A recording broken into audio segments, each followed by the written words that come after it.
बिस्मिल्लाहिर्रहमानिर्रहीम, अस्सलाम वालेकुम। मैं हूं आपका मेज़बान आकिल हुसैन। नाज़रीन, आप लोगों ने एक वीडियो ज़रूर देखी होगी इन दिनों में ही,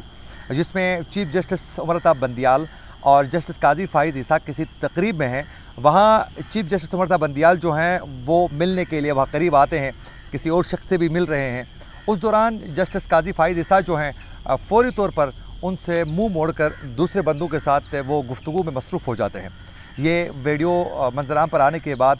कोहराम से बरपा हुआ और फिर ये डिस्कशन आम हो गई पूरे तमाम मीडिया चैनल्स में कि उमर अता बंदियाल चीफ जस्टिस पाकिस्तान उमर अता बंदियाल और जस्टिस काजी फ़ाइज़ ईसा के बीच में जो उनके दरमियान खिलेशिश थे, जो उनके बीच में इख्तलाफात थे, वो शदीद इख्तियार कर चुके हैं। और उसकी हालत ये है कि किसी तकरीब में दोनों एक दूसरे से हाथ मिलाना तक भी गवारा नहीं करते हैं। जब ये वीडियो सामने आई और फिर वायरल होने के बाद तमाम मीडिया चैनल्स पर इस पर बात की गई, तो उसके बाद जो है आज जस्टिस काजी फ़ाइज़ ईसा की जानिब से उस पर क्लियरेंस सामने आ चुकी है कि आखिर वजह क्या थी कि वो क्यों उन्होंने मुँह मोड़ कर दूसरे बंदों के साथ वो गुफ्तगू में मसरूफ़ हो गए। वजह क्या थी, उन्होंने आज बाकायदा प्रेस रिलीज़ के ज़रिए जो है उन्होंने बता दिया है। मैं पढ़ के सुना देता हूँ, आप गौर से सुनिएगा कि जस्टिस काजी फ़ाइज़ ईसा इसमें क्या कहना चाहते हैं। जस्टिस काजी फ़ाइज़ ईसा का ये कहना है कि मोहतरम जनाब जस्टिस इकबाल हमीदुर रहमान ने 1 जून 2023 को चीफ़ जस्टिस से शरीयत कोर्ट के तौर पर उन्होंने बाकायदा अपने ओहदे का हलफ उठाया था। तो उनका कहना है कि उसके हवाले से एक तकरीब का बाकायदा एहतमाम किया गया था और प्रोग्राम के अख्ताम के फ़ौरन बाद मैं सबसे पहले उनकी अहलिया के पास सलाम करने और उन्हें मुबारकबाद देने के लिए गया, जहां मेरी मुलाकात जस्टिस उमर अता बंदियाल से हुई, यानी चीफ जस्टिस उमर अता बंदियाल से। उनका कहना है कि पहले ही मेरी मुलाकात जो है जब मैं जस्टिस इकबाल हमीदुर रहमान कि जब मैं अहलिया और उनसे मुलाकात के लिए मैं गया था उनको मुबारकबाद पेश करने के लिए, तो उसी वक्त कहता है कि चीफ जस्टिस पाकिस्तान उमर अता बंदियाल के साथ उनकी मुलाकात हो चुकी थी और मैंने उनसे दुआ सलाम की। फिर जस्टिस इकबाल हमीदुर रहमान को मैंने मुबारकबाद दे दिया और उसके बाद शरीयत कोर्ट के साबिक के आलिम जस्टिस डॉक्टर सईद मोहम्मद अनवार से गुफ्तगू के लिए गया, जहाँ जस्टिस उमर अता बंदियाल भी उनसे मिलने के लिए पहुँच गए। किसी ने ये लम्हा रिकॉर्ड किया, वो जो वीडियो वहाँ आ रहा है तो कह रहा है कि उस वक्त उसको रिकॉर्ड किया गया और उसके साथ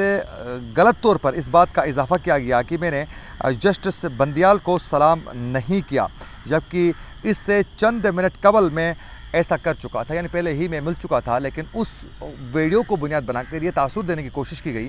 कि मैं इख्तलाफात की वजह से उनसे हाथ मिलाना भी मैंने गवारा नहीं किया। फिर कहता है कि मेरे मुड़ने की, अचानक मुड़ के मैं जो लोगों से जो वहाँ बैठे हुए तकरीब में जो बंदे थे उनसे के साथ गुफ्तगू में मसरूफ़ इसलिए हुआ, कहता है कि जस्टिस रहमान की जो अहलिया थी वो अपने चंद रिश्तेदारों से मेरा तारुफ़ करवाना चाहती थी। तो जब चीफ जस्टिस वहाँ आए तो फिर अचानक उसने कहा कि ये मेरे रिश्तेदार हैं फलां, तो मैं उनसे बात करने के लिए अपना तारुफ़ करवाना वो चाहती थी, तो मैं उनके साथ फिर अचानक मुड़ के गुफ्तगू में मसरूफ़ हो गया था। और कहता है कि मीडिया में गलत ताबीरात सामने आई हैं और मेरी दरख्वास्त है कि ख़िलाफ़ हकीकत खबरें न फैलाई जाएं, क्योंकि ये गैर ज़रूरी गलतफ़हमियों और नुकसानात का सबब बनती है। गठजोड़ के ज़रिए गढ़ी गई झूठी कहानियों का माज़ी करीब में निशाना बनने की वजह से मुझे और मेरी ख़ानदान को उसका नुकसान कितना हो चुका है उसका बखूबी तौर पर अंदाज़ा मुझे है। तो उनका कहना है कि गलत और झूठी खबरें नहीं फैलानी चाहिए, इस बात की तस्दीक की जाए, उसके बाद ही खबर सामने आनी चाहिए थी। और फिर साथ साथ वो कोट करते हैं कुरान की एक आयत को भी, और वो फिर कहते हैं कि खबर फैलाने से कबल इसकी सदाकत की तस्दीक क्या करो, ऐसा ना हो कि तुम चंद कुछ लोगों को अपनी लाइल्मी की वजह से नुकसान पहुंचा बैठो। ये कुरान की आयत को वो कोट करते हैं कि आप किसी को भी कोई खबर फैलाते हैं तो यकीनन ये सहाफ़ी की ज़िम्मेदारियों में भी है कि खबर फैलाते हो तो उसकी सदाकत के हवाले से तस्दीक लाजमी करें, क्योंकि ऐसा ना हो कि आपको उस खबर की वजह से कोई लाइल्मी की वजह से, क्योंकि आपको इल्म ना हो उस हकीकत के बारे में, तो उससे किसी और को नुकसान न पहुँचे। इसी सिलसिले में ये बात भी खिलाफ हकीकत है कि मैंने सुप्रीम कोर्ट में कसदन एक अलग ग्रुप बनाया हुआ है। ये बिल्कुल गलत है। मैं आइन के तहफ़्फ़ुज़ और दिफा के लिए अपने मनसब के हलफ का पाबंद हूँ और इसके ख़िलाफ़ किसी चीज़ की تائید نہیں کر سکتا اور حقائق مسک کر کے ایک متنازع بیانیہ گڑنا ادارے کے لیے نقصان دہ ہے۔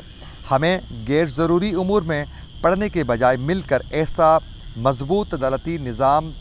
تعمیر کرنا چاہیے جس میں ساری توجہ فوری انصاف کی فراہمی پر ہو۔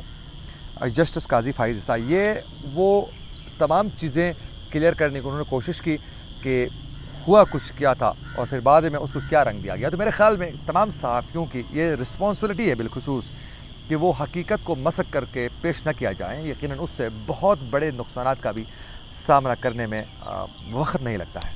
اسی کے ساتھ اپنے میزبان عاقل حسین کو دیجیے اجازت، اللہ نگہبان۔